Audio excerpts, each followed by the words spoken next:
할렐루야. 하나님의 은혜가 오늘 여러분 모두에게 임하기를 주님의 이름으로 축복합니다. 벌써 코로나가 시작되어진 것이 이제 1년 가까이 되어가고 있습니다. 정말로 세월이 빠르고 정말로 그동안에 많은 힘들고 어려운 시대를 우리가 함께 살고 있는 줄로 압니다. 근데 이 코로나를 통해서 이 세상이 완전히 다 뒤바뀌어 버리고 말았습니다. 참 놀라운 일들이 지금 펼쳐지고 있습니다. 처음에는 이 코로나가 퍼졌을 때에 이것이 설마 했는데 결국은 지구촌 전체가 다 병드는 상황이 생겼습니다. 그리고 이것이 곧 끝나지 않을까라고 생각을 했는데 아직까지도 끝날 기미는 보이지를 않고 있습니다. 이번에 빌 게이츠라고 하는 사람이 예언하기를 아마 내년 말까지는 갈 거다, 이렇게 표현을 했습니다. 내년 말까지는 갈 거다. 그 사이에 이제 백신이 개발되어지고 그렇게 해서 백신을 접종을 하게 되면은 이제 많은 사람들이 이 병에서 이제 일정 해방을 받고 노임을 받을 수 있으니까 그때로 예상을 하고 있는 것 같아요. 근데 이 코로나를 통하여서 그동안에는 우리가 정말로 걱정하고 두려워하고 또 많은 것으로 염려했는데 지금 이 시점에 와서 보니까 이게 과연 하나님의 진노인가? 하나님의 재앙인가? 라고 하는 생각과 더불어서 또 반대로 여기에 분명히 하나님의 뜻이 있구나. 하나님이 지금도 그 손길을 거두지 아니하시고 역사하고 계시는구나 라고 하는 것을 어렴풋 느끼고 있어요. 아마 여러분도 같이 느끼고 있으리라 그렇게 생각을 합니다. 이 코로나가 발병되었을 때에 빌 게이츠라고 하는 사람이 그가 이제 생각하는 바를 기록에 남겼어요. 이 빌 게이츠라는 사람이 남긴 그 이야기를 먼저 함께 나누고 그리고서는 오늘 성경 말씀을 이어서 함께 나누고자 합니다. 이 빌 게이츠가 하는 이야기, 코로나19 바이러스는 우리에게 무엇을 가르치고 있습니까? 이런 주제로 글을 남겼습니다. 전부 다 14가지인데 첫 번째로는 종교, 문화, 직업, 재정 이 모든 상황과 관계없이 우리 모두는 평등하다는 것을 가르치고 있습니다 라고 하는 거예요. 이게 무슨 소린가 하면은 어떤 종교, 문화, 직업, 재정, 명성과 상관없이 모두 다가 코로나에 걸릴 수 있다, 이걸 이야기한 거예요. 두 번째로는 우리 모두는 서로 연결되어 있고 다른 사람에게 영향을 미치고 있다라고 하는 것을 상기시킨다는 거예요. 그렇죠? 우리는 지금까지 지나치게 개인주의적인 인생 혹은 생각을 하면서 살아왔어요. 나만 잘 되면 돼, 나만 떳떳하면 돼, 뭐 이런 생각을 가지고 살아왔는데 알고 보니까 이 코로나로 인해서 나만 잘 된다고 잘 되는 게 아니고 나만 못 된다고 못 되는 것이 아니다라는 것을 알게 했다는 거예요. 서로가 영향을 끼치고 살아갈 수밖에 없는 삶을 살고 있다는 것을 알려줬다는 거예요. 세 번째로는 불량제조식품과 화학물질에 우리가 어떻게 방치되고 살아왔는지를 일깨워줬다는 거예요. 그 다음에 네 번째로는 우리의 삶이 짧다는 것, 그리고 우리가 해야 될 가장 중요한 일, 특별히 나이가 많거나 아픈 사람을 서로 돕는 것이 정말로 중요한 일이다라는 것을 일깨워줬다는 거예요.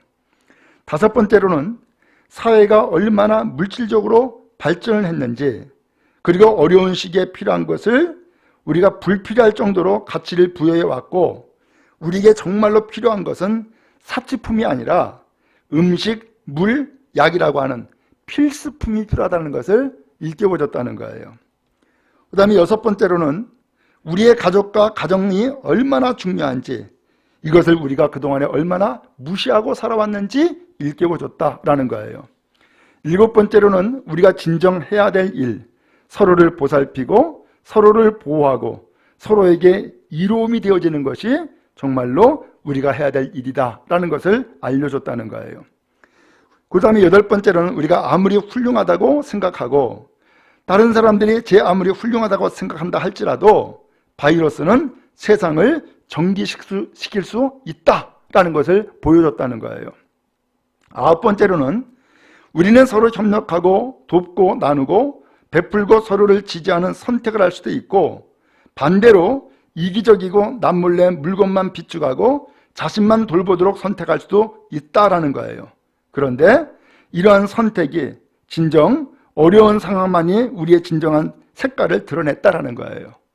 그 다음에 10번째로는 우리는 이미 이러한 유형의 상황이 역사적으로 여러 번 발생을 했고 곧 지나갈 것이라는 사실을 우리가 받아들일 수도 있고 아니면은 공황 상태가 되어서 세상에 종말로 보고 결과적으로 우리 자신에게 더 큰 해를 입힐 수도 있다라는 거예요. 이건 무슨 이야기인가 하면은 지금까지 역사적으로 세계를 야말로 경악하게 한 수많은 질병들이 있었다는 거예요. 예를 들면 뭐 흑사병이라든가 그런 질병들이 있었는데 그것도 곧 지나가더라라는 거예요. 그래서 지금의 이 코로나 사태를 이것도 지나간다 라고 받아들일 수도 있고 반대로 이거 우리 망했구나, 이거 멸망이구나 라고 그렇게 받아들일 수 있다는 거예요. 오늘 그러나 이 받아들인 것에 대한 그 결과는 본인이 무엇을 선택하느냐, 무엇을 받아들이냐에 따라서 달려있다, 이걸 이야기하는 거예요. 그 다음에 11번째로는 이는 우리가 우리의 실수로부터 배우는 반성과 이해의 시간이 될 수도 있고 마침내 교훈을 얻을 때까지 계속되는 주기의 시작일 수도 있습니다. 무슨 소린가 하면은 이 코로나를 통하여서 우리가 반성하고 우리가 실수했구나 라고 받아들여서 정말로 이 코로나가 더 이상 이제는 실수하지 아니하고 그리고 더 이상 실패하지 아니하고 새로운 출발할 수 있는 시간이 되기도 하지만 그래서 이 코로나가 우리의 실수와 허물을 끝내는 시간이기도 하지만 반대로 이것을 우리가 배우지 못하고 반성하지 못한다면은 이런 재앙은 앞으로도 계속되는 오히려 시작이 될 것이다 라는 거예요. 그 다음에 12번째로는 이 지구가 아프다라고 하는 것을 일깨워줬다는 거예요.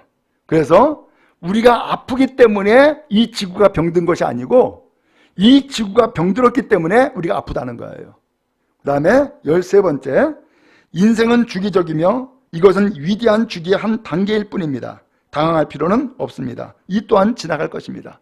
아까 이야기와 좀 중복되는 면이 있는데 이것도 인생의 주기의 한 과정이라는 거예요. 그렇기 때문에 이것을 만났다고 해서 당황하거나 절망적으로 오늘 우리가 바라볼 일은 아니다라는 거예요. 이것 또한 지나간다라는 거예요. 마지막 14번째, 많은 사람들이 코로나 바이러스를 큰 재난으로 보고 있는 반면 나는 이 바이러스를 올바른 교종자로 보고 싶습니다. 이렇게 표현하면서 14번째 이야기로 마치고 있습니다. 자, 실제로 저도 이 빌 게이츠의 그 이야기에 어느 부분 동의를 해요. 예를 들어서 지금까지 제가 이제 목회해 오면서 수많은 이단들을 경험을 했어요. 제가 어려서는 그 통일교, 그 다음에 여호와의 증인, 그 다음에 구원파, 이런 수많은 이단들이 있었어요. 근데 그 당시에는 그 이단들이 교회에 많은 혼란을 주고 그 다음에 이 교회에 악영향을 끼쳤어요. 근데 그것이 어느 순간 다 사라지고 지금도 남아있지만은 그 영향력이 상당히 축소가 되더라고요. 우리나라에 지금까지 그 이단이 득세하면서 최근까지 활발하게 움직였던 이단이 신천지 아닙니까? 이 신천지가 얼마나 교만한지 각 교회 목회자들한테 다 편지 보냅니다. 그러면서 기존 교회가 잘못됐다는 거예요. 그러면서 심지어는 지금 그 신천지 집단에 기존 목회자들도 많이 들어왔다는 거예요. 그러면서 오히려 우리를 설득시켜 가지고서 자기네 집단에 끌어들이려고 편지를 보내고 합니다. 그러면서 당당하게 한번 우리가 토론해보자 해놓고서는 막상 토론에 나서면은 이들이 또 안 나와요.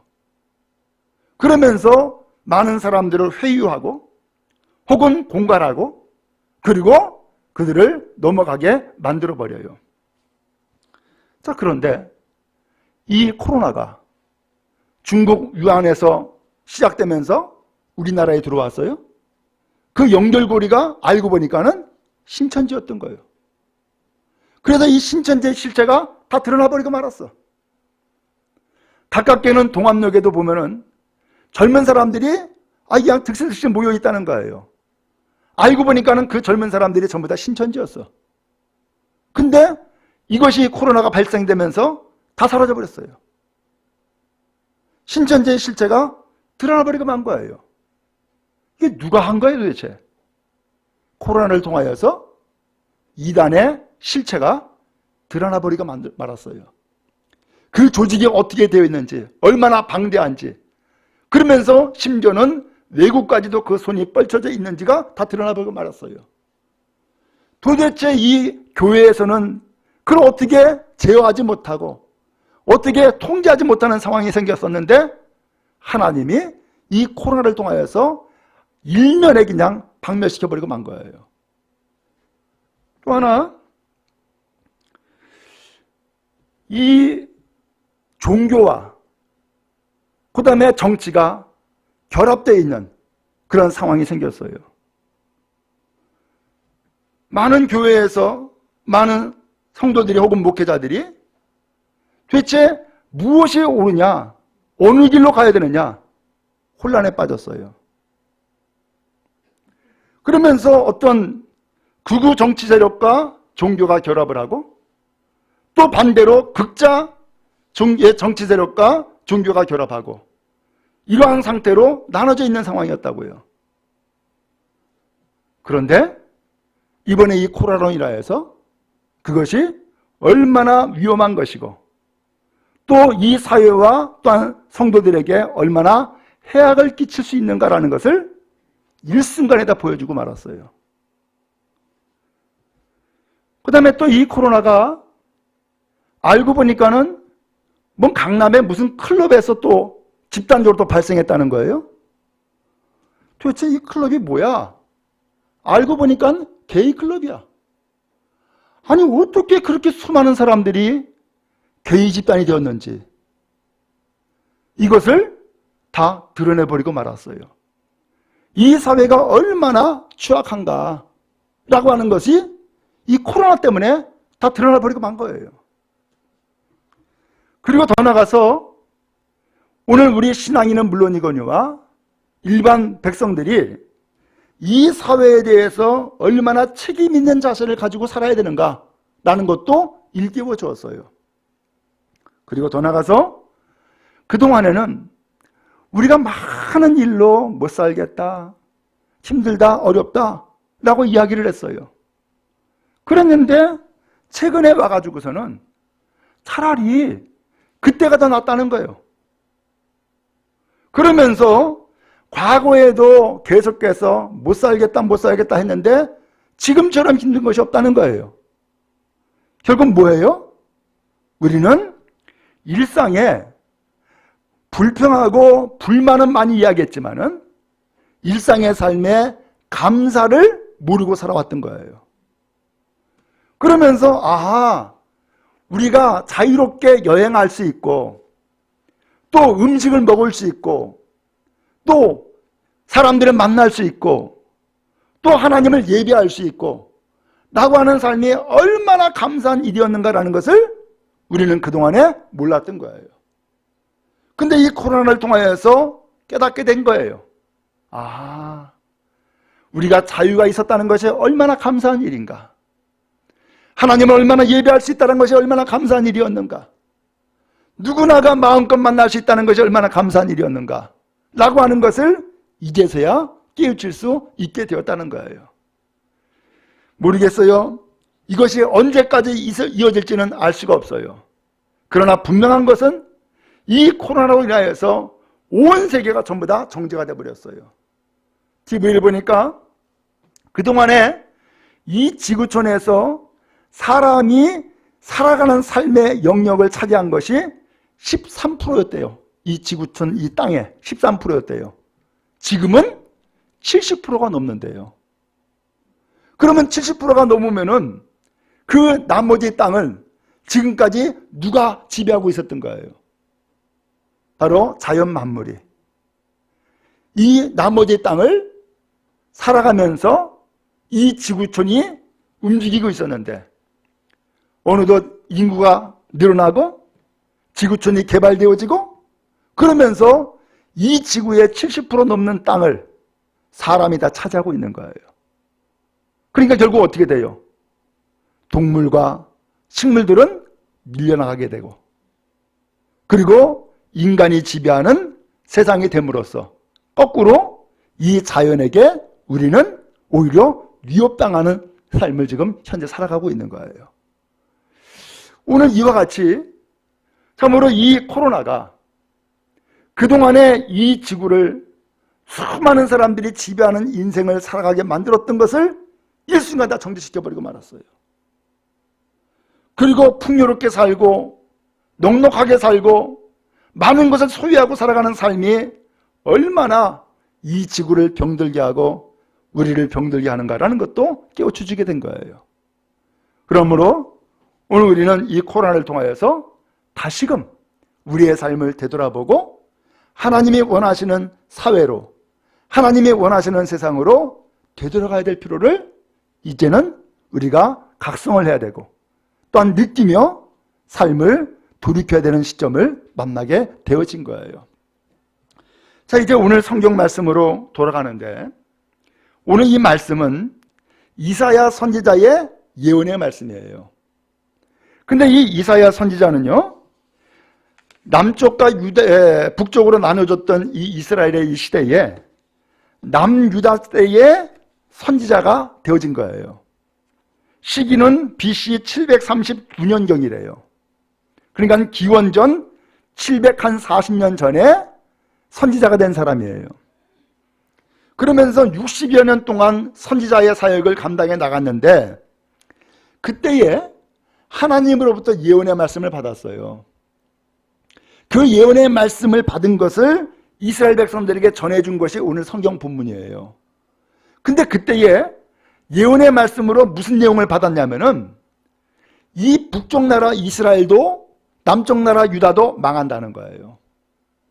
하나님이 말씀을 주시고 하나님이 통치하시는데 이스라엘 백성들이 순종하면, 말씀을 잘 듣고 순종하면 복을 받을 것이지만 말씀을 듣지 아니하고 불순종하면은 하나님 앞에 벌 받을 것이다 라고 하는 예언의 말씀을 주어요. 그러면서 북왕국도 망하게 되고 남왕국도 망한다, 그 말씀을 했던 거예요. 근데 이 말씀이 신명기 28장에 나오는데 그 신명기 28장에 있는 말씀이 놀랍게도 정말로 이루어지고 말아요. 남쪽 나라 유다 그나마 나았어요, 북쪽 나라보다는. 근데 북쪽 나라는 아수르의 침략받고서 망해버렸고 남쪽 나라 유다는 바벨론의 침략을 받고서는 포로로 끌려가요. 근데 이 내용이 신명기 28장에 그대로 예언되어 있는 거예요. 불순종하면은 이런 일이 벌어진다. 그런데 진짜로 그 일이 벌어진 거예요. 근데 그 일이 벌어지기 전에 이사야 선지자가 이 말씀을 또 하나님 앞에 받은 거예요. 북쪽 나라 망한다, 남쪽 나라도 망한다. 그리고서는 포로로 끌려간다. 그렇지만 포로로 끌려갔지만 이 백성들이 다시금 하나님 앞에 회복된다, 이 말씀을 주고 계신 거예요. 그것이 이사야 40장이에요. 그래서 이사야서 1장부터 39장까지는 하나님의 진노와 멸망에 대해서 예언한 말씀이에요. 그리고 40장부터는 회복에 대한 말씀을 주고 계시는 거예요. 그러면서 1절에, 오늘 성경 1절에 말씀하고 있죠. 너희 하나님이 이르시되 너희는 위로하라, 내 백성을 위로해라. 왜? 그동안 나라가 망했잖아요. 그리고 포로로 끌려갔잖아요. 지난 70년 동안 혹독히 그야말로 노예로 포로로 고생고생 다 했어요. 이제는 노역의 때가 끝났다는 거예요. 그 죄악이 이제는 용서받았다는 거예요. 그리고 이제는 이미 이 벌을 이미 다 받았다는 거예요. 그러니까 이제는 노역의 때가 끝났다. 그러니까 이 백성들을 위로해라 하면서 이사야 선지자에게 말씀을 먼저 예언의 말씀을 미리 준 거예요. 오늘 여러분 마찬가지예요.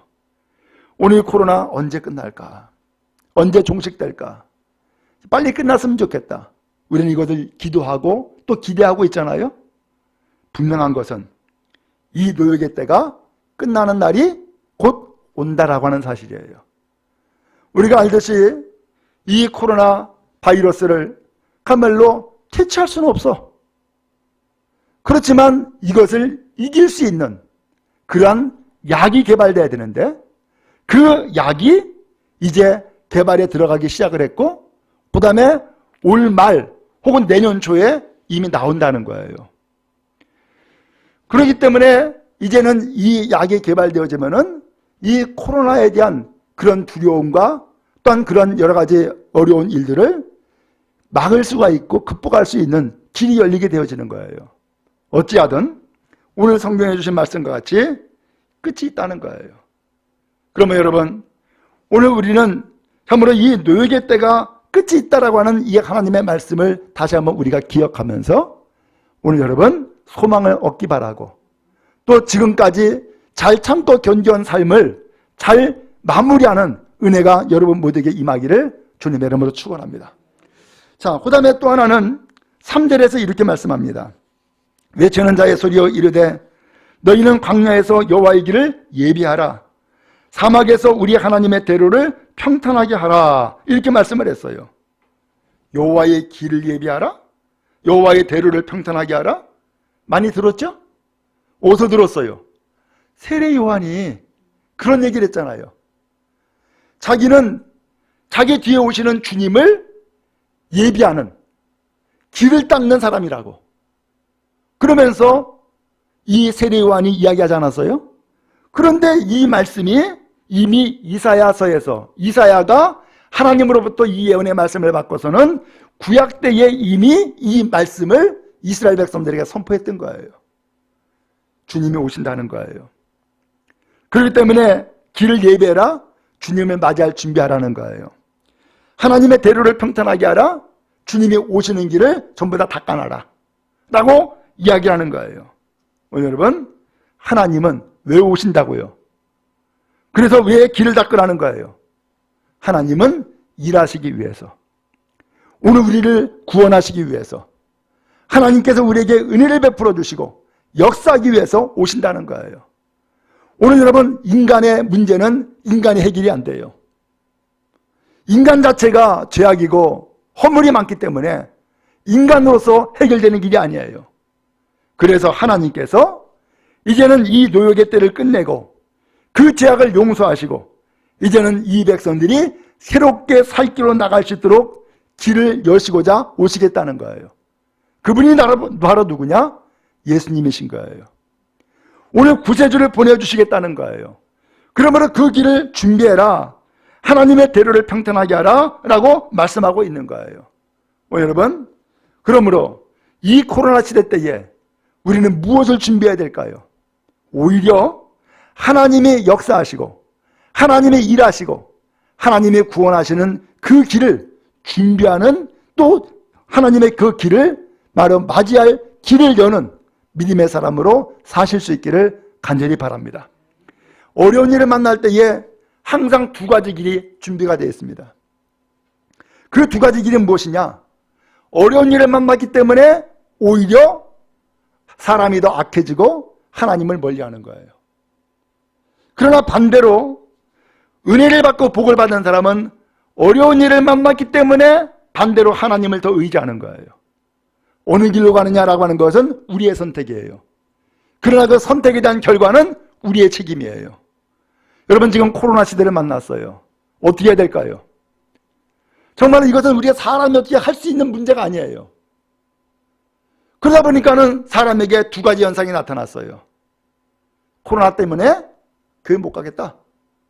이런 사람이 있는가 하면은 반대로 코로나이기 때문에 하나님 앞에 더 나가서 예배하겠다. 이런 사람이 있는 거예요. 어느 길로 가야 되겠어요? 오늘 이것에 대한 그 선택과 그 결과는 나의 선택이고 나의 책임이 되어지는 거예요. 오늘 주님은 이 노역의 때를 끝내고 우리 백성들을 위로하기 위해서 오시겠다는 거예요. 그렇기 때문에 그 오시는 그 주님을 준비해라. 맞이할 준비를 해라. 그래서 길을 예비하고 대로를 평탄하게 해라 라고 말씀하고 있어요. 주님은 지금도 오늘 우리를 구원하시고 오늘 우리에게 삶을 새롭게 하시고 더 나아가서 인생의 열매를 맺도록 하기 위해서 지금도 역사하고 계세요. 그 역사를 다시 한번 바라볼 수 있게 바라고 그 역사를 오늘 우리는 다시 한번 체험하기 위해서 예수님을 영접하고 믿음의 길로 나가는 여러분 다 되어지기를 주님의 이름으로 축원합니다. 코로나가 있다고 해가지고서 하나님이 안 계신 게 아니에요. 코로나가 기승을 부린다고 해서 하나님의 구원의 역사가 끝난 것이 아니란 말이죠. 말씀을 드린 것처럼 이 코로나도 하나님의 역사의 한 방편이라고 저는 믿습니다. 이 코로나 때문에 드러날 것이 다 드러나버리고 말았잖아요. 분별이 되어지잖아요. 지금까지는 몰랐어요. 지금까지 어찌할 수 없었어요.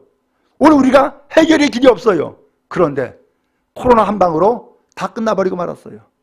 놀라운 일이죠. 이것은 우리나라뿐만 아니라 세계도 마찬가지요.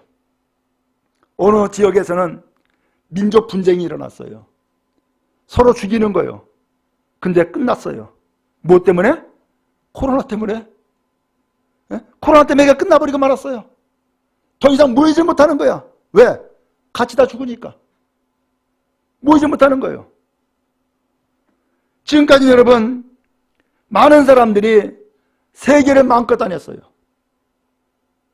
그 세계를 마음껏 다니면서 소위 말하면 인간 중심으로 나 자신의 안일함과 만족을 위해서 살아갔던 삶이 사실은 우리에게 너무나 많이 있었잖아요. 일순간에 정지가 돼버리고 말았어요. 비행기가 안 가는 거예요. 가서도 오히려 2주 동안 격리가 돼 있어야 돼. 심지어는 갈 수도 없어요. 누가 여기다 발목을 잡아놓은 거야 도대체. 코로나 한 방으로 다 해결이 되고 말았어요. 그러다 보니까는 무슨 일이 벌어졌느냐. 이탈리아의 베니스에 돌고래가 들어왔대요. 아니 왜 그동안에 돌고래가 안 들어왔던 거예요? 사람들이 관광하면서 거기에 수많은 배를 띄면서 왔다 갔다 하니까는 물고기가 들어오지 못하는 거야. 근데 사람이 이제는 배가 정지가 되고 사람이 사라지게 되니까 그 자리에 물고기가 다시 들어온 거예요. 돌고래가 들어왔대요. 지금 어떻게 살고 있었던 거예요? 이 세상을 참으로 인간의 영역을 벗어나가지고서 그 동물과 짐승, 어리의 그 영역까지도 인간이 침범함으로써 결국은 이 세상을 망가뜨리는 주범이 누구였던 거예요? 우리 사람이었던 거예요. 이게 일순간 다 정지가 돼버리고 말았어요. 회복이 되게 말았어요. 여러분 그동안에 우리가 공해로 인하여서 얼마나 시달렸어요. 미세먼지 때문에. 근데 어느덧 미세먼지가 사라져버렸어요. 어떻게 된 거예요? 중국의 공장들이 문 닫아버렸어. 미세먼지가 일순간에 사라져버렸어요. 이 도대체 누가 한 거예요 도대체? 하나님은 이 코로나라고 하는 이 한 방으로 이 지구촌을 완전히 전부 다 정지시키버려 말았어요. 대청소한 거예요. 제가 그전에도 이야기했었는데 제가 제주도에 가서 목회를 하게 됐어요. 근데 목회를 하는 그 해에 얼마나 태풍이 많이 오고 비바람이 많이 몰아치는지 참 이상하더라고요. 왜 이렇게 많은지. 그런데 이 태풍이 오고 비바람이 몰아치고 그리고서는 아침에 딱 일어나서 나가보면은 교회 바로 담 옆에 귤밭이 있었어요. 세상에 귤이 우수수 다 떨어져 있는 거야. 걱정을 했어요. 아이고 이거 올해 귤 농사 많쳤구나. 이 제주도 사람들은 귤 농사 지어가지고서 자식들 대학 보낸다고 하는데 이거 망쳤네 라고 생각을 했어요. 바닷가에 가보니까는 세상에 바닷속에 있던 모든 해초들이 다 떠내려와가지고서는 정말 그냥 장사진을 치고 있는 거예요. 야, 이거 큰일 났구나 라고 했어요. 근데 알고 보니까 하나님이 이 지구를 전부 다 대청소해버린 거야. 사람이 일일이 가르치지 하지 않고 하나님이 싹 그냥 가지치게 해버린 거예요. 거기에 달려있는 나무들이 과실들이 있거든요. 그 과실들은 더 잘 되는 거야. 그리고 떨어진 것들은 오히려 거기에 거름이 되고 있는 거예요. 그 다음에 바닷속에 있는 모든 해초들이 전부 다 바닷가로 다 나왔는데 알고 보니까 바닷속까지 하나님께서 전부 다 물을 다 뒤집어 가지고서는 다 대청소해버린 거야. 사람이 못해요. 하나님 하시는 거야. 이번 코로나도 마찬가지라고 저는 그렇게 느꼈어요. 아, 사람이 청소도 안 하고 병들게 하고 다 망가뜨리고 하니까 하나님께서 이 코로나라고 하는 것을 통하여서 전부 다 완전히 다 뒤집어 놓는구나. 이런 생각을 하게 됐어요. 오늘 여러분, 그런 의미에서 왜 이 말씀을 드리느냐. 코로나 때문에 사람들은 불편해요. 장사가 안 된다. 못 살겠다. 교회도 못 간다. 뭐 이래저래 아무튼 여러 가지로 불평불만해요. 그러나 오늘 이 코로나를 가지고서 불평불만만 해가지고서 우리가 얻을 게 뭐가 있어요? 아무것도 없어요. 그러나 오히려 코로나도 하나님의 그 역사의 한 방편이었다라는 것을 우리가 믿음으로 받아들이고 이 코로나 때문에 얻는 유익을 다시 한번 생각한다면 우리는 훨씬 더 이 코로나를 빨리 해결할 수 있고 이 코로나로 인해서 오히려 우리의 삶에 유익을 얻는 좋은 기회를 만날 수 있게 되어질 거예요. 그러므로 오늘 우리의 생각과 우리의 마음을 이제는 전환할 필요가 있습니다. 오늘 여러분 얼마나 감사해요. 저는 이 코로나 때문에 한국교회도 하나님이 혹시나 대청소한 건 아닐까? 이런 생각도 한번 해봤어요. 그동안에 한국교회가 얼마나 부흥부흥 외쳤어요. 그래서 정말로 많은 사람들이 모이기를 꾀하고 큰 건물을 짓고 그리고 거대한 조직을 움직여 나가는 그러한 조직으로 달라져 버렸어요. 어느덧 이 교회가 신앙 중심, 믿음 중심이 아니라 사람 중심, 돈 중심이 돼버리고만은 그러한 인간 조직체가 돼버리고 말았어요.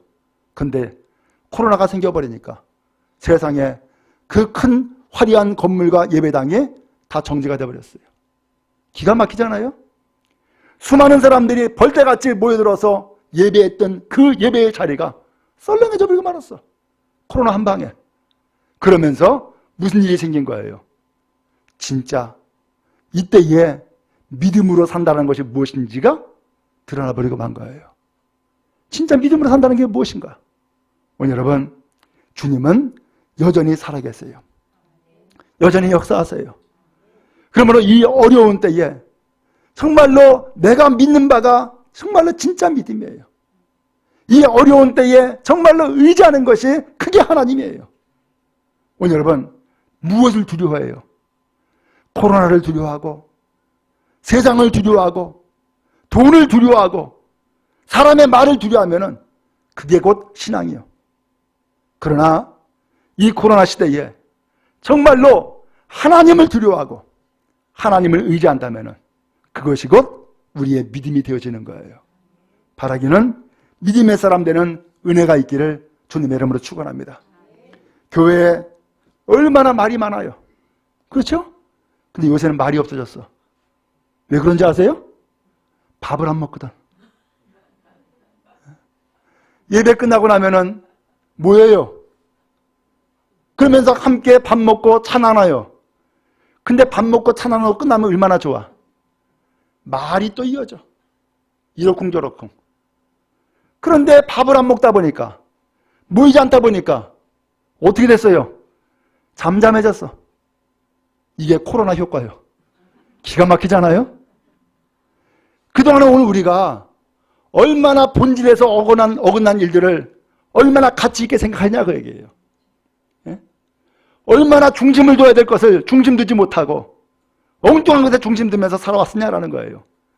이것이 코로나를 통하여서 한 가지 한 가지 다 드러나 버리고 말았어요. 이때에 오늘 우리는 정말로 우리가 의지할 것이 무엇인가? 중심되어야 될 것이 무엇인가? 가장 가치가 있는 것이 무엇인가? 그 자리로 돌아가야 할 줄로 믿습니다. 어느 목사님이 글을 올렸어요. 근데 이 글이 청와대까지 들어갔는지 문재인 대통령이 거기에 댓글을 달았대. 그러면서 어느 목사님이 쓴 글이 그야말로 떠돌게 됐는데 이런 이야기가 있어요.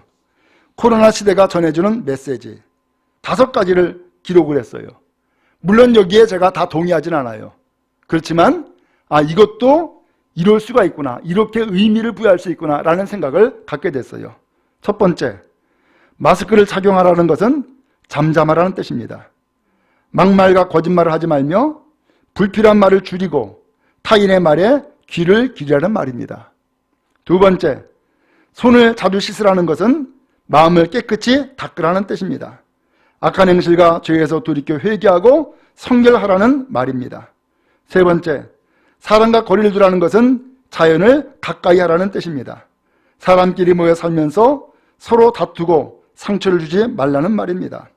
네 번째, 대면 예배를 하지 말라는 것은 언제나 어디서나 하나님을 바라보라는 뜻입니다. 위안을 얻기 위해 사람에게 보이기 위해 예배당 가지 말고 천지에 계신 하나님을 예배하라는 말입니다. 다섯 번째, 집합을 하지 말라는 것은 소외된 이들과 함께하라는 뜻입니다. 모여서 선동하거나 힘자랑하지 말고 사람이 그리운 이들의 버치되라는 말입니다. 이것이 저 지방의 샘택교회 안중동 목사님이라는 분이 썼다라고 하는 그런 내용으로 기록이 되어 있어요. 여러분 참 그렇잖아요? 어떻게 보면은 많은 사람들이 두려워하고 많은 사람들이 불평하고 많은 사람들이 원망을 하면서 과거 지향적인 삶을 살아가요. 이때에 오늘 우리는 이 코로나도 하나님께서 이 세상을 창조하시고 다스리시는 한 방편이라고 우리가 이해를 한다면 하나님의 뜻이 분명히 있지 않겠어요?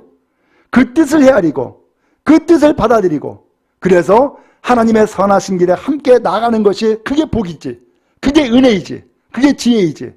우리가 원망과 불평만 하고서 인생을 끝낼 수가 없잖아요. 이렇게 해서 우리가 종말을 맞이할 수 없잖아요. 오늘 우리는 이 시대에 하나님의 뜻이 무엇인지, 하나님의 섭리가 무엇인지 다시금 돌이켜보고 믿음의 선한 길로 함께 가는 온 성도 다 되기를 주님의 이름으로 축원합니다. 하나님은 분명히 살아계십니다. 지금도 일하십니다. 그리고 오늘 우리를 위로하십니다. 그리고 참고 견디라고, 그리고 반드시 승리하라고 오늘 우리를 격려하시는 거예요. 그러므로 다시금 주님 앞에 더욱더 힘을 얻고 다시 한번 위로받고 다시 한번 새로운 삶을 살아가는 우리 모두가 다 되어지기를 간절히 바랍니다.